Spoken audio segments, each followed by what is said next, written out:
से। आज हम जुड़े हैं कामाख्या धाम असम से। 1008 महामंडलेश्वर मधुसूदनानंद जी महाराज जो महाराष्ट्र में घटना घटित हुई उसके बारे में चर्चा करते हैं। आइए जानते हैं क्या कहते हैं इसके बारे में।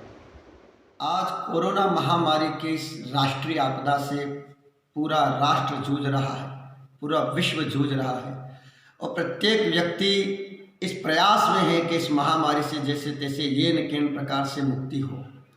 और ऐसे महामारी, ऐसे विनाशकाल की इस कठिन परिस्थिति के अंदर जब एक ऐसी घटना घटित हो जाती है, एक ऐसी दुखद घटना जब सबके संज्ञान में आती है कि महाराष्ट्र के अंदर संतों की बड़ी निर्ममता से हत्या कर दी। जब इस प्रकार की घटना सुनने में आती है तो मन बड़ा दुखी होता है और आक्रोश भी आता है कि महाराष्ट्र के अंदर संतों की हत्या कर दी गई भीड़ ने।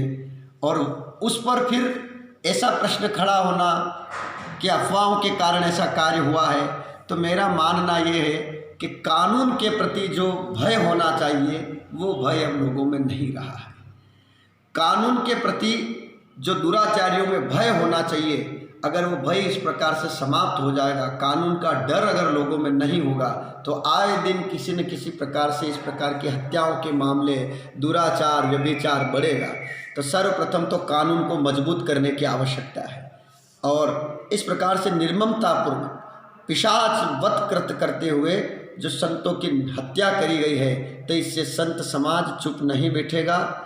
और महाराष्ट्र सरकार ये ध्यान से सुन ले कि वह उचित कार्रवाई करे, दोषियों को दंड दे, और यदि दोषियों को वो दंड नहीं दे पाती है तो फिर संतों को मैदान में उतर करके दोषियों के खिलाफ आवाज़ उठा करके उग्र आंदोलन करना होगा।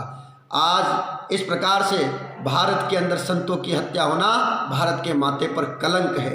वो संत जो परिवार को छोड़ करके, गृहस्थी को छोड़ करके, अपने सुखों को छोड़ करके संसार के कल्याण के लिए, धर्म का प्रचार करने के लिए, संस्कृति के प्रचार के लिए भगवा चोला धारण करके निरंतर दर बदर घूमता है लोगों को जगाने के लिए। और ऐसी स्थिति में उसी राष्ट्र के अंदर अधर्मियों के द्वारा, आतती शक्तियों के द्वारा, पिशाचों के द्वारा निर्ममता से हत्या कर दी जाती है।